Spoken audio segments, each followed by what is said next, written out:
Joining me now, former governor of Virginia, also chairman of the Virginia Team Victory 2016, although it was not much of a victory, we were saying. And as I was saying earlier, all this voter fraud claims in Virginia, there were some, but I was the chairman of the Trump campaign. I had one job as chairman. Michael, what was my job? Deliver 13 electoral votes to Trump in Virginia. Did I deliver that? No, I did not. This is not horseshoes. I failed in my mission. Close doesn't matter. I failed. So I'm not going to sit around and say I failed because there was massive voter fraud on election day. Yeah, maybe there was some, I'm sure, 50,000 was likely not 180. Okay, so I failed, and I'm certainly not going to put the blame on anybody else or anything else but me. I got the resources I needed. I got the money I needed. I got Trump and Pence in the final 2 days, just like we asked. They gave me everything I asked for, and I didn't deliver. And so that's reality. And so I'm not going to sit here and say we didn't deliver the 13 votes to Trump in Virginia because of voter fraud. That's not true. There was some. It's got to get looked at. That was not the reason. The reason simply is the buck stops with me, and I didn't deliver. Good job or not. Joining us now, though, is former governor of Virginia, and he always delivers, Jim Gilmore. Governor, good to have you with us. Well, John, thank you very much. And remember, I was the chairman of Team Virginia, which was the party program for getting out the vote. And so I was with you on this great endeavor. But, you know, I wouldn't put too bad a spin on it. I think that we made a lot of progress. And I think we've got a lot of promise for the future because of the good work that you did and that we all did. We cut that margin, and I think that we now can point the direction for victories in the future. Look, I think so, and I think there was a lot that we did in Virginia. And also, you know, they did McAuliffe's machine. I mean, they did a miraculous job in Northern Virginia. I mean, they got their people out in huge numbers, and Brian Zuzanek up there, the guy is a seasoned veteran political operative, and they figured it out. They said, if we can get a 300,000 vote majority in Alexandria, Fairfax, and Arlington, and then do better in Chesterfield, Chesapeake, and Henrico than we normally do, there's no way that we can lose. And that's exactly what they did. I thought we would do better in some of those areas. I certainly didn't think we'd get blown out by, I mean, we got beat in these three cities, Governor, by 312,000. I mean, sure. When you got elected governor, your margin loss up there was like what? It was like 20 or 30,000, not 300, right?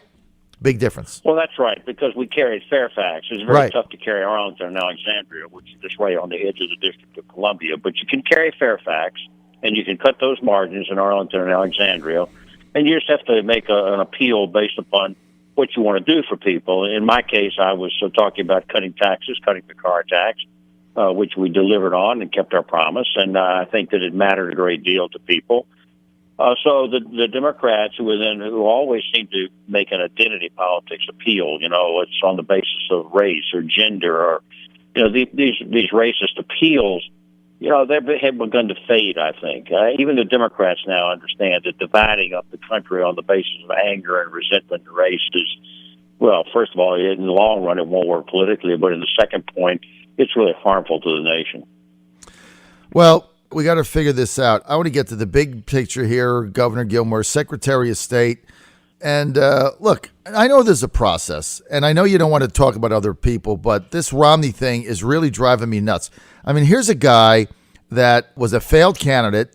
He has zero foreign policy experience that I can see, except for buying companies and shipping their jobs overseas and putting money in the bank in Cayman Islands. He has no foreign policy experience. What is this flirtation with this guy? I can't figure it out. Well, of course, you're influential with the Trump organization because of your loyalty and the hard work that you did in this past campaign, and you can certainly make your feelings known. I think what we have to focus on here are the real serious challenges that are ahead of us in foreign policy. We now have four simultaneous challenges that we're looking at. The Russians seem determined to expand their influence the way they always have, instead of just being a good member of the community of nations. The Chinese are playing a double game. They trade with us by day and invade the South China Sea by night. The Iranians are pointing weapons at us every day and trying to push us away from the Persian Gulf. And finally, there's this international jihad that we're looking at by radical Muslims that I think that we have to confront. And as the former chairman of the National Commission on Terrorism, I think I know what we have to do on all of these areas. And I'm looking forward to a foreign policy that's more decisive, stronger, and deters war. And I think that's what we have to do. If we continue to follow the Obama foreign policy, I'm afraid we're going to get into conflict. You know, I was thinking last night, looking at President-elect Trump interviewing people for Secretary of State like General Petraeus yesterday. I was thinking to myself, well, what about Governor Gilmore from Virginia? I mean, you chaired the 9/11 Commission. You were in Virginia during the 9/11 attack. You've traveled the globe. If they were to come to you, Governor, is that something that you would entertain? And tell me why.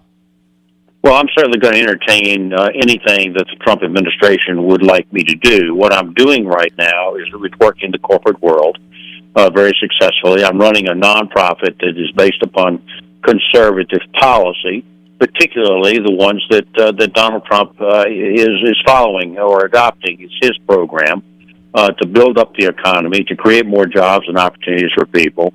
And that's a project I've been working on since 2010.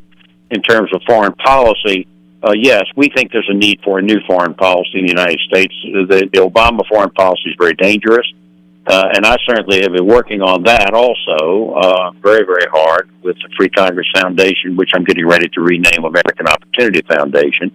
And we've been focusing a great deal on the need for a more decisive foreign policy that projects American strength and force, but at the same time uses diplomacy to achieve our goals.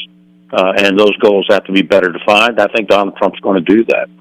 What is your vision, Governor Gilmore, of what a Trump foreign policy would look like to European nations that have been our allies for some time? France, Germany, would you do anything different? Italy? Yeah, I would. We've got to make sure that our NATO allies understand that we stand with them. And I've been doing this for years. I've been traveling all across the globe. I talked to people in the United Kingdom, in Germany. I've been talking to people when I was the governor, when I traveled all across the Orient. And, you know, recently, as I've traveled the world, I've found that our allies more and more and more want reassurance. They're prepared to stand with us against these threats that I described, but only if they know that we're going to stand with them. Otherwise, they're cut from their moorings. They don't know what to do, and we've got to make sure that they stay with the Western Alliance. But the good news is people do want to stay with the Western Alliance. They know that we stand for liberty, that we stand for economic opportunity, that we're a really forward-looking people, and they don't want to go backwards into these authoritarian countries. Now, I want to say this to you, John. Authoritarianism is on the march in the world today. More and more democracies are disappearing.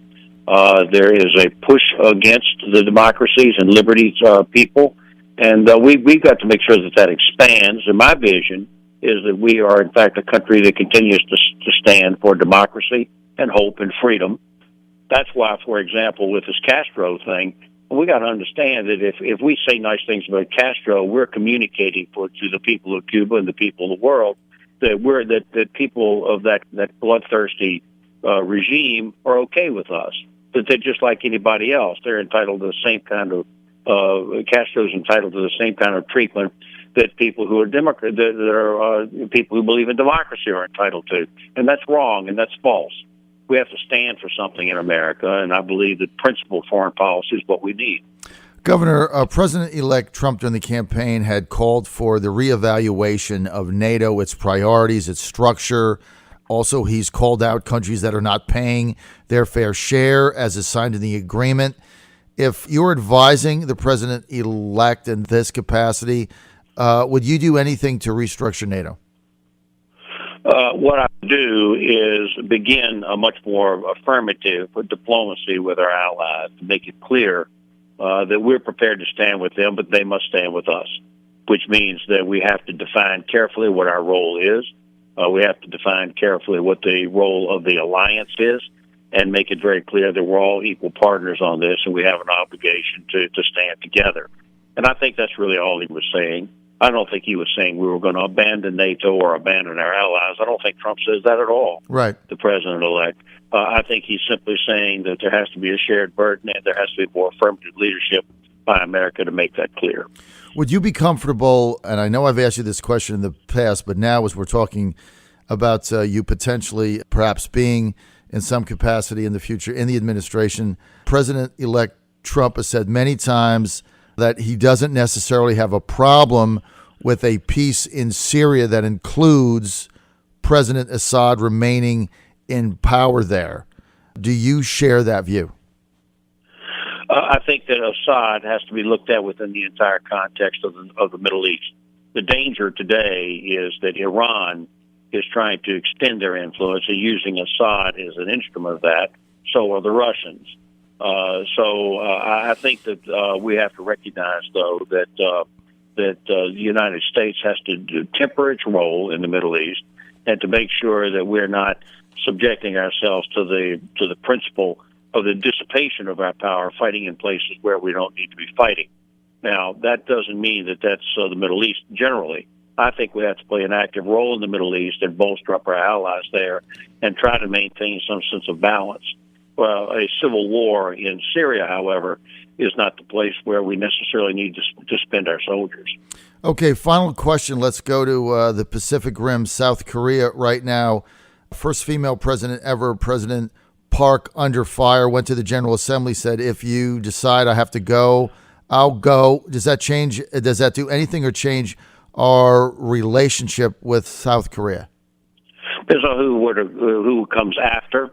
The essential point is less who runs that presidential office than it is to make sure that we maintain a strong alliance with South Korea.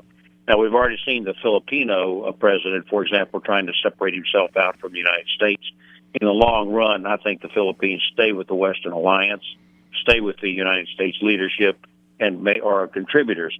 But if you had the Philippines beginning to move away and the South Koreans suddenly begin to move away, then the Chinese are beginning to get an upper hand and isolate the Japanese. We don't want that.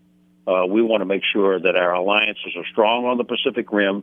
The United States is not driven out, that we have to address this very touchy problem that we're seeing right now in the South China Sea. And the United States Navy, I think, has to play a stronger role. If we do that, I think we can keep South Korea in the alliance just the way that we're supposed to, and that is a very good thing. The Chinese don't need to be aggressive and go into war with the United States or in conflict with the United States in order to play a constructive role for their own people. Right. And that's a point we have to make. All right, we're out of time. I want to thank former Virginia Governor Jim Gilmore for being with us today, and hopefully we'll see him soon with a major role in the President-elect Trump coming administration. Governor, always good to have you with us. You want to follow Jim Gilmore on Twitter at GOV_Gilmore, at Gov_Gilmore. That's all you have to do. Real easy. Governor, it's always an honor to have you on, sir. Thank you so much. Thank you, or growthpack.us, either one. And I'm very grateful for the chance to talk to your listeners. Thank you, Governor Jim Gilmore. This is the John Fredericks Radio Network, trucking the truth across America. And yes, I'll be right back.